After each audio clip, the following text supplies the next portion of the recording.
before we move on, I just want to say that early on we decided that we want to make this book look beautiful, not just be content, but look beautiful. We've been doing a project for the last couple of years with Duncan and Jordanson's College of Art and Design. And that's how I met Charity and Lauren. Charity offered to volunteer for us for nothing, to do some work. And I said, well, it's funny, we've got a job. And we said, could you put a little team together? And they did. And they've said it's a joy to work with us. Oh my God, it was a joy to work with them. It was amazing all the way through. It was such fun. Our 1 hour briefing meetings never ran less than 3 hours. We had such lovely chats, but that's not the point. And I'm going to own up to something, and I'm going to deny it if anybody ever says this in public. But one of the illustrations came through, and I looked at it, and I was sitting at my computer going, I'm not crying, because they captured what we were trying to do with this book so completely and so fully that I cannot now imagine these words without those pictures. So it is not a case that they came along at the end and stuck some pictures in it. They were part of our project team all the way through, and they are part of this project.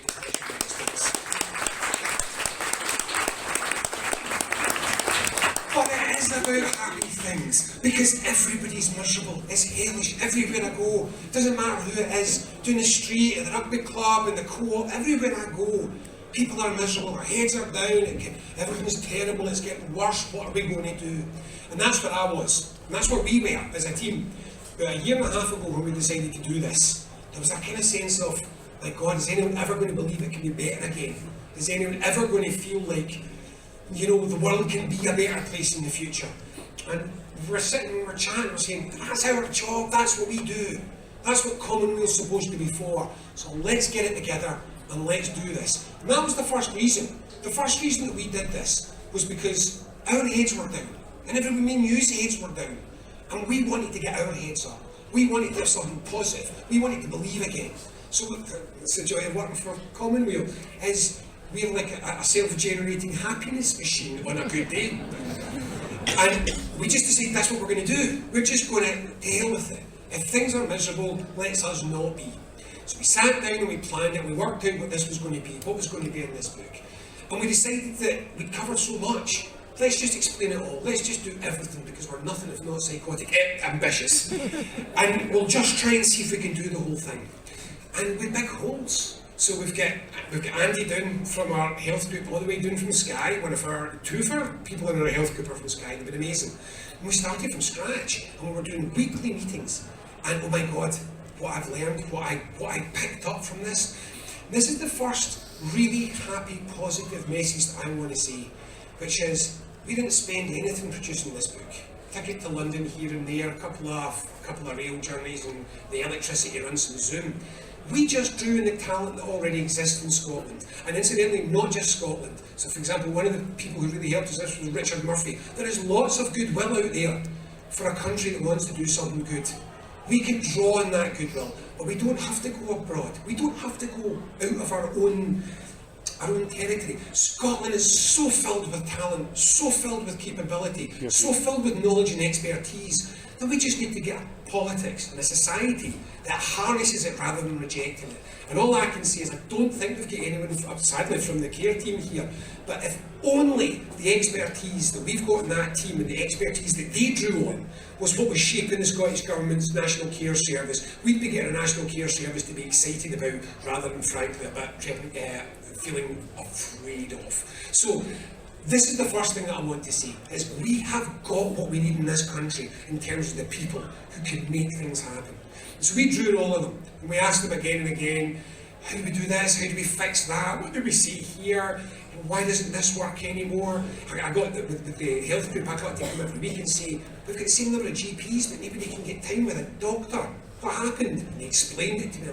You know what, that makes sense. You know what, we can fix that. And it just made me start to feel, we can do this, we can get this fixed. With so much work already done with all of the work that we've done through our networks and all through our people, that pulling this material together, it took a lot of work, but it all started properly to come together. The rest of it, it's boring, but it's necessary. We got it together, we took the notes, we wrote it up, we sent it for proofing, we got comments all the way through every single chapter, went to groups of experts to look it over and tell us what they think. They give us content comments. Once with the content comments, we re-edited it. We sent it out to our team of proofreaders, who were absolutely amazing, because I completely screwed up the timescales and they had to proof it incredibly quickly, and they were sending me things back at 11 o'clock in deadline night. They're typing it all up, and we got it done. And it was this enormous team. And I think we're going to all the team up on the stage at some point here. But I just want to say as well, you all know Craig. Craig's amazing. Craig's, the heart so much of what Commonweal does, and he does so much of this work. But I don't think you all know Caitlin and Nicola yet, who are our two new policy officers who started this year. And I cannot tell you what a drive they brought to this team, how much they brought to this project. So Caitlin led the justice stuff, Nicola led the education stuff and the care and the health stuff along with me. It's been brilliant. It's such a strong team that we've got just now.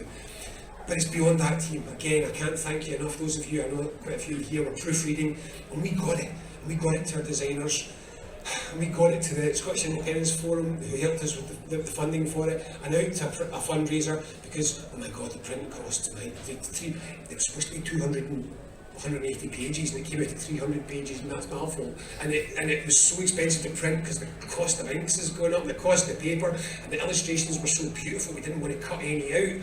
And you all helped us out with the fundraiser, and you helped us out 3 times over with what we asked for, and you did it incredibly quickly.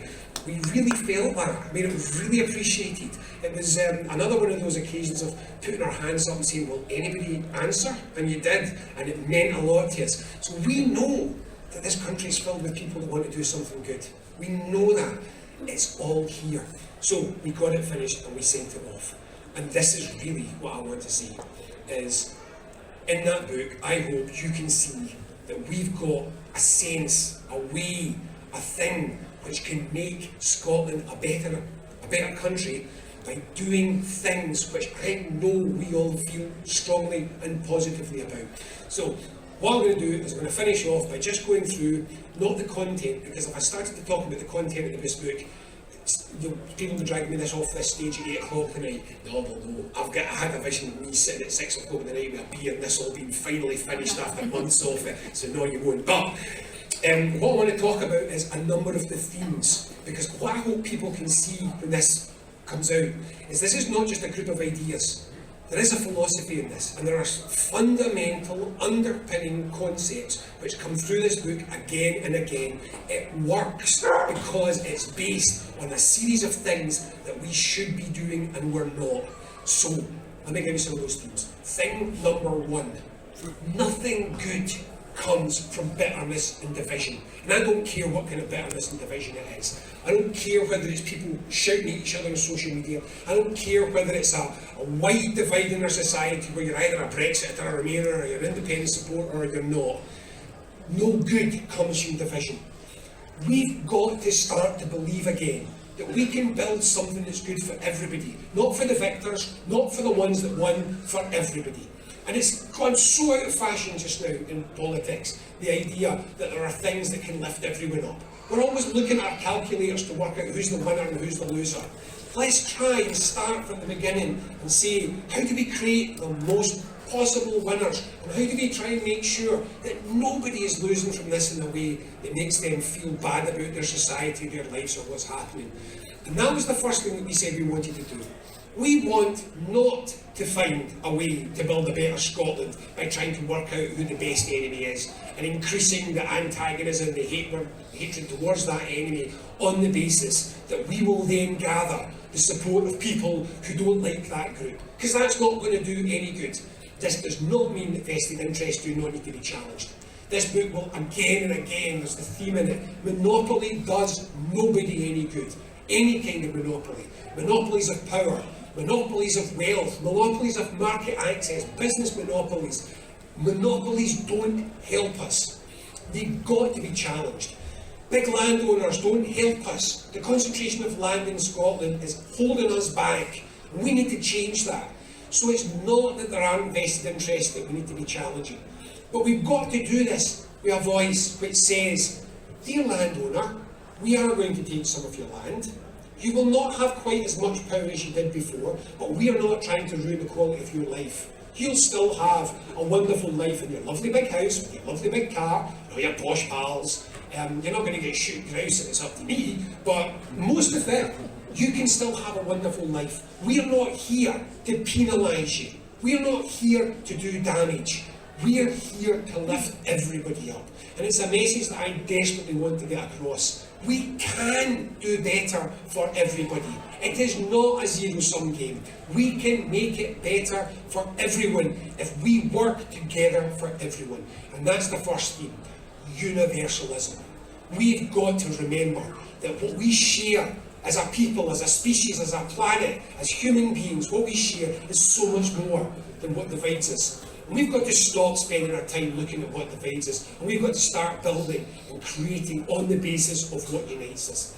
And I'm just going to give you an example of that one, which is that, funnily enough, the family struggling on benefits, who need a food bank, and the small business person who can't get a foot in because everyone feels like it's rigged against them, and the community, the rural middle-class community, whose kids are having to leave because they can't get housing because they don't own the land around about them. All of these people have the same problem, the same interest in common. We can unite people by saying more access to resources, more access to power, more access to your democracy, more access to decision making. If we get that, then we create a coalition where a granny and a low income and a kid that can't get can't go on the housing ladder, and a professional who's massively overworked at their job because the health service is collapsing. All of these people can have united cause and can work together. We can persuade them that we don't have to live in a divided world anymore. We can live a united Scotland who works to make things better. So that's one of the themes. A second theme is this idea of monopoly, decentralisation, making things local, giving people power. The single biggest resource, I have no question anymore, the single biggest resource in Scotland that we've got to play with isn't wind or tidal energy, it's people. We've created this stupid Scotland where everyone's afraid to step forward and step up because there's a rule book that's that thick which tells you what you can and can't do. And it was interesting because this came up again and again in different lines of work. In social work, for their care section, everybody knows what they need to do and everyone's scared to do it. If you're a care worker, you're not allowed to use a stove because the insurance says you're not allowed to heat someone's soup. So if you've got to see an elderly woman that you're helping as a care worker, you can't heat soup on a stove because the insurance doesn't let you use a stove. You can use a microwave, but you can't use a stove. You can't just do these things. You don't have the time to spend that extra 5 minutes that makes all the difference to that person's day, makes them feel better. You can't make these decisions because you're not really in control. In the NHS, this came across again and again. Why do we have all these staff, all these resources, and we don't get the most out of them? Because everybody's scared. The fourth biggest cost centre in the NHS, it goes staff, buildings, medicine, legal fees. Legal fees is the fourth biggest cost centre because everyone's petrified to do anything. And we've got hospitals filled with qualified professionals. A nurse who can solve a problem in the spot. Management's kind of indicated that's not really her or his problem, so they bump it up. Everyone bumps everything up because nobody has actually stopped to say, no, step forward, step up. If you can fix a problem, and we've got your back. And I'm really, really taken with a local authority down in England. Its guidance to social care workers was over 40 pages long. And you had to go through 40 pages of detailed rules if you wanted to go and do anything to help someone. And they said, this is mad, this is enough. And they changed it. And they replaced that 40 pages of rules with one sentence. That one sentence, if you do it with commas. That sentence was, don't break the law, don't blow the budget, do no harm. That's it. They replaced 40 pages of rules with that, and they said, go. Do what you think is the best thing to do, and it unleashes resources. And Andy will tell you, according to him, I can't see where Andy, yep, if you see him, Bonnie on, he'll tell you. He was working on in one of the refugee camps with teams of medics volunteering from around the world, and he's a dentist. And he said the team that were amazing, really impressive with the Dutch. because the Dutch used a system of self-management. They were agile, they were quick, they could solve problems instantly. If the formation they were in wasn't the formation that was needed, they changed it. They did it themselves. They didn't check it with a manager who checked it with a health board, who checked it with a minister. They just did it. In communities, do you know how I feel about this one? Our communities are the least power in any developed Western democracy. We're the most centralised democracy of a country of our size anywhere, of our sort, anywhere in the world. And all these communities are filled with ideas. My wee town bigger, we wanted to do this was years ago, we wanted to do a farmer's market. The bureaucracy to get a farmer's market going was so great, and the councillor who had a wee business wasn't that interested. But it never happened, we never did it. What the hell is it in a country where a town that's active and busy cannot organise these things because they don't have the decision-making power? That's their biggest resource in Scotland. You can repeat this over and over again. Every single part of our society has people who are prevented from stepping up and living up to their own potential by a fearful bureaucracy and a centralisation. We've got to set people free. If we don't set people free to fix the problems that they can fix, which are there, which they can see with their own eyes, if we don't set them free, we are always going to keep failing. This is about trust. We've got to go back to being a country that trusts our professionals, that trusts our workers at every level to do what they think is right. Because you know this and I know this. Only the tabloid newspapers don't know this. None of them are in it for themselves. They're doing this because they want to make a difference. We've got to release the resources to help them make a difference. Hell yes! Oh, like that, you know. So that's another theme, which is set people free. Let us lead our country forward, not from the top, but from everywhere, from every one of us. Another theme is resources. And we didn't end up using this, but when we were trying to do the illustrations for each chapter, I did a wee kind of phrase for each one, so you can start by trying to illustrate that. And the illustration that we used for the resources chapter, the phrase that we used was, a resource wasted is an opportunity failed. And it is. When you throw a resource away, when you don't use a resource effectively, it's just a wasted opportunity. We've got to look at every resource in this country and say, how do we use this properly? How do we stop throwing things out that don't need thrown out? How do we stop dumping electricity at night because it's getting generated a long time when the technologies are there for us to capture that energy and use it? How do we look at every square inch of our land and say, you could be doing something. If you're not growing, and believe me, most of it can grow. If you're not growing something that we can use as a useful crop or that helps us to do things, then we should rewild you. Because that captures carbon and it brings back our biodiversity and our animals and it looks better. It's just better for us. We've got to look at a resource. We've got to say, is that doing enough for us? Is that enough there? If that's not doing enough for us, why is it not doing enough for us? And how do we make it work better? We've got to look at what we've got in Scotland and stop thinking about growing for its own sake and start thinking of using what we've got better for all of us right now. The theme throughout this is win-win, and I can't emphasise this enough. If we want to save the planet, and remember right now, and I can't emphasise enough again, I was talking earlier on to somebody who's been in Africa for the last 10 years, we have to do this now, not for us. We've got a low population density. We're in a cold corner of the world comparatively. We've got high land. I mean, it's good news, but it's sad in its way. Scotland can ride out this environmental crisis much better than most places. We've got to get it together, because Africa can, and low-lying nations right across the South Pacific can, and we've got to do it now. So it is a moral duty, and it is a favour to somebody who's not us to get this right. But it's win-win, because our houses will be so much better if we could get them insulated and draft-proofed and damp-proofed, which we need to do. If we can get our windows fixed and replaced and re-engineered, and we can make our houses better.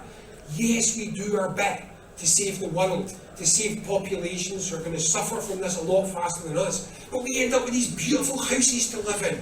It is not a zero-sum game. We are not saving the world by insulating a house. Not if we don't want to. If we want to, we can just be insulating our houses, to make them warm and cosy and toasty and cheap to heat, where no kid is ever breathing in the damp air of substandard housing and the health problems that come from all of that. It's win-win. And I feel myself getting a wee bit excited, and I feel like I'm probably supposed to stop talking soon. So let me pick one more, I think, for just now, which is believe again. To believe again. The best political moment of my life, without a shadow of a doubt, was 2013-2014. And it's not just because the hope of independence was there. It was because that hope of independence kicked us off a period in Scotland where we looked and we thought, my God, anything's possible. Anything's possible. We could do this. And in the time since, it breaks my heart that possibilities not opening up, they feel like they've been closing down. It feels like less and less is possible. You know I'm critical about the idea that independence isn't to make things better, it just is, and we'll want to talk about that afterwards. No, it's got to be a bit more than that. We're letting our people down. We've got kids hungry, children hungry. Scotland, the 21st century, turns my stomach, makes me really upset and angry. We've got to believe we can fix this. We've got to believe we can do it. Because we've got to believe again. We can't get ourselves trapped into this cycle of saying to ourselves over and over, oh, it's all awful, it's all terrible, everyone's getting worse, and it's just going to keep getting worse. And that's, I mean, I'll be honest with you, my partner Christina's kicking about with her swear t-shirt on, and that's there you go, that's it. And that swear t-shirt was always for one purpose. It was to say, stop, snap out of it. We can't walk about looking at our toes, thinking it's bound to be worse next, isn't it? It's bound to be worse next. We've got to get our heads lifted up. We've got to say, no, it doesn't actually have to be worse. It could actually be better. We could actually build a life that's worth living again, that we feel is worth living for us and for our children, but for everybody. We can do that again. And incidentally, reintegration, that's another thing that we did in the book, which was a surprising amount of it, and Ian Blacker, one of our board members is here, and he advised a lot in this. No point in telling folk to sacrifice. There's no point in telling people, oh well, you know, to have a better society, we better make it a bit shitter for you. We can't do that. We've got to accept that people want the future to be better. One of the things we spent quite a bit of time doing, some of my prevarication, was just going over a lot of the research on what do people actually say they want from their lives. What do they want from the world? And the question isn't how much of it can we give them. The question is always, how do we give them all of this in the best way for them, for us, for the society and for the planet? And that's another underpinning of this, is everything in this is about making people's lives better, happier, more fulfilled, more enriched. And we know, because the science is absolutely spot on with this, there's no question, we know that doesn't come from shopping and chucking things out. We know that that comes from people participating, socialising, being active. Massive sections of this. Another section that Caitlin led was our sports section with a wonderful student who did the whole summer with us as a volunteer. He studies music at Cambridge University. James McConaughey came up. He's going to publish the paper soon. He did our art stuff. Not just about promoting Scotland's amazing culture globally, but about getting every single one of us involved in the arts. Whether it's strumming a guitar in the afternoon, whether it's going to a painting class, whether it's going to a comedy club or a music gig, these things make us happy, not in the short term, but in the long term. You know, it's not hedonic, it's eudonic. It's deep and it's meaningful and it's lasting. And that's what makes people's lives feel wonderful. And we can give them this. We can make all of these opportunities open. We can rebuild communities around about participation, engagement, socialising, the things that lift a human. We can do all of this in Scotland. One of the luckiest countries in the world. Lucky for bad reasons, lucky because we were depopulated, lucky because we don't have power, which has been, we haven't been able to develop our society and our economy. Lucky because we've got problems and they're horrible problems, but lucky because we can fix them. We have the land, we have the energy, we have the people, we have the space, and we have the political will. And that is another heart of this book, togetherness. Forget what unionists, some unionists, tell you about division and splits and bitterness and divided country. One of our biggest strengths in Scotland is that we have a remarkable degree of political consensus. Commonweal works quite successfully with the Scottish Tories on a number of issues because the Scottish Tories actually feel similar to us with issues like care and local democracy. You would be surprised how much consensus there is in Scotland for localisation, for improving people's lives, for a lot of the climate change action. We have a consensual country. We have got it all. We have got the people, we have got the power, we have got the resources, we have got the will. And what we are trying to do with this book is to remind everyone to find the energy and the determination, because that's the last thing that we need to make this work, along with our independence. Hell yeah! You keep doing that all day. I'm very happy with that. And that's all that I want to see. What I want to see is this book has been something we have lived with for so long now that I told you I can't see this. I don't even know what's in it anymore. I just know that it left me inspired and hopeful. So thank you all so much for coming. I have recurring nightmares about throwing parties and no one's here. So it's delighted to see everybody coming out for this. Thanks for your energy, thanks for your encouragement all over the time. Thank you so much to everybody in the Commonweal team who's all coming up. Come up now, everybody in the Commonweal team.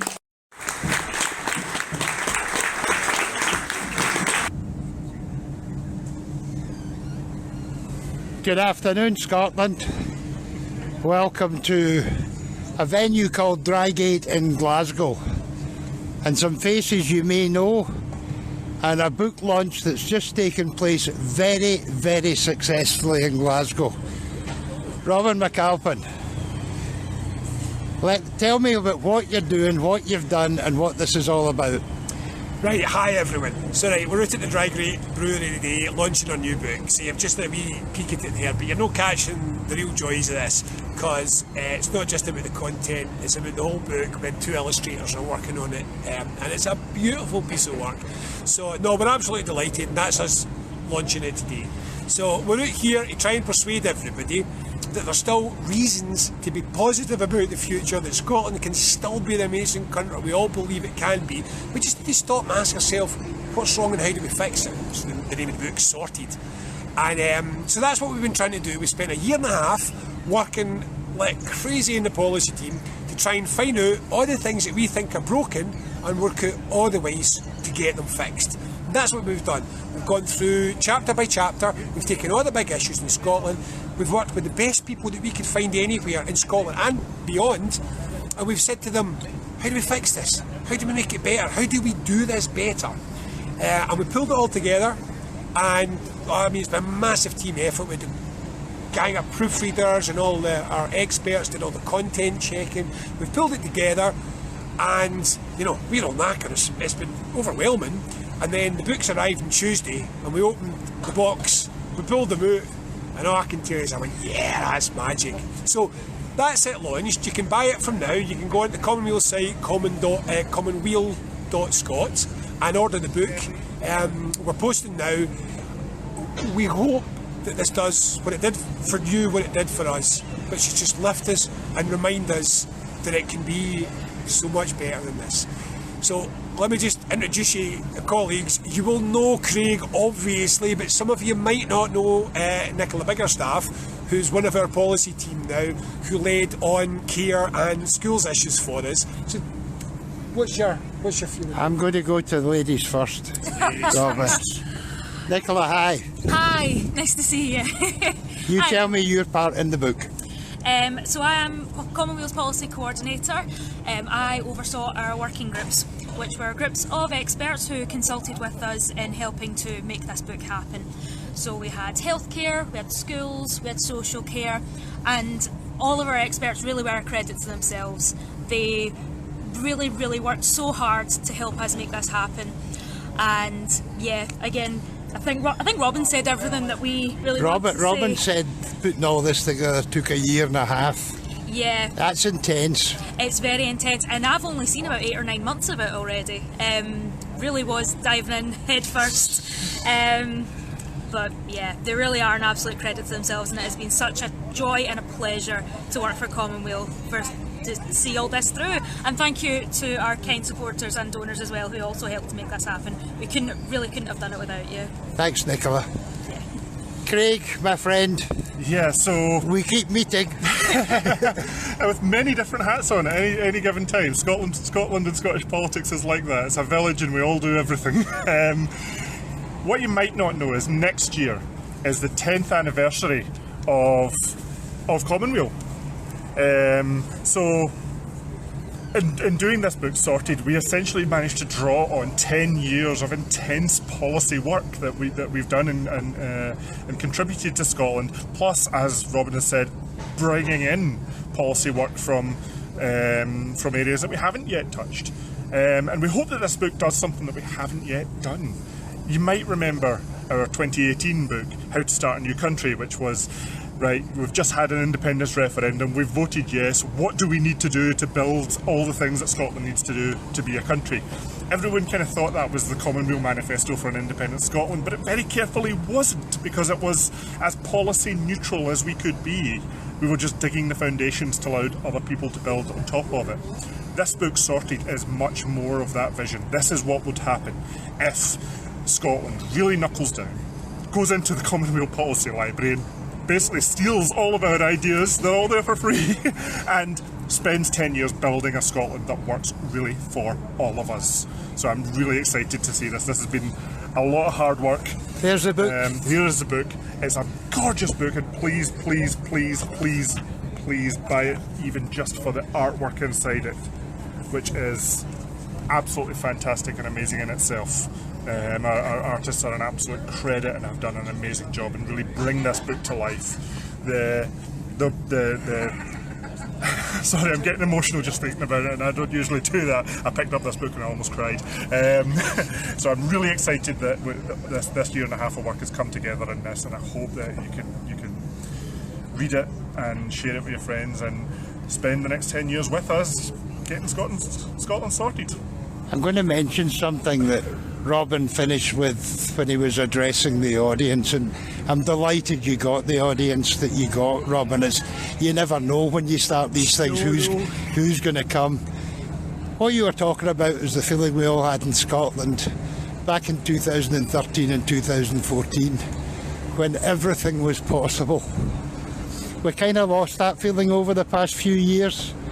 Robin was telling us and encouraging us, folks, everything is possible if we get together and put it together, everywhere and everything.